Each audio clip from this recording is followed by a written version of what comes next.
सर्वांना नमस्कार. तुमचा दिवस छान मस्त जावो. आणि आज मी बनवणार आहे सुरणची भाजी. हे बघा, हे सुरण आहे. ही जी भाजी आपण कशीही बनवू शकतोय, बटाटे फ्राय सारखी बनवू शकतोय या वाटण करून बनवू शकतोय. आता मी हे साहित्य हे कापून घेते बारीक बारीक पीस, साल्ट काढून बारीक बारीक काप करून घेतले ते. आणि आता मी हे गरम पाण्यामध्ये टाकते. थोडं आपल्याला ह्याला वाफवून घ्यायचं आहे.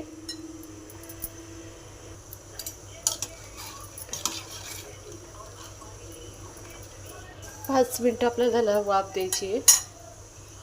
घेतले ते सुरण. आणि आता इथे कढई गरम करायला ठेवली.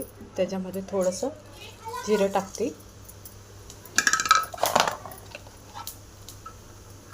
थोडीशी हळद, आणि त्याच्यामध्ये हे सुरण टाकून देते. थोडंसं मीठ टाकायचं आपल्याला.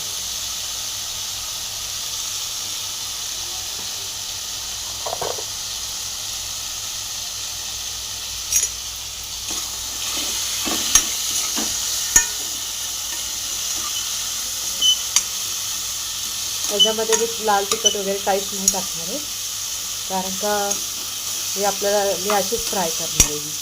हळद, मीठ आणि तेलामध्ये जरासं. आणि अशीच ही भाजी खायची आपल्याला. जर त्याला कोणाला असं मुळव्याधाचा त्रास वगैरे असेल ना, तर त्यांना रक्त वगैरे जात असेल तर ही भाजी अशी बनवून खाल्ली की रक्त थांबतं.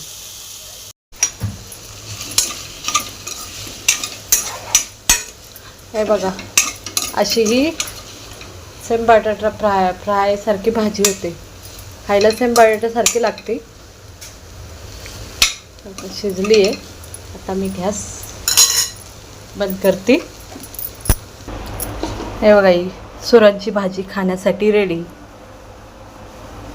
म्हणजे जास्त तिखट वगैरे काहीच नाही टाकलं, फक्त हळद, मीठ आणि तेल थोडंसं लाईटली. ते खाण्यासाठी रेडी आहे. ज्याला म्हणजे जास्त मुळव्याधाचा त्रास असेल ना, त्यांनी भाजी अशी करून खावी. साधी सोपी सुरणची भाजी.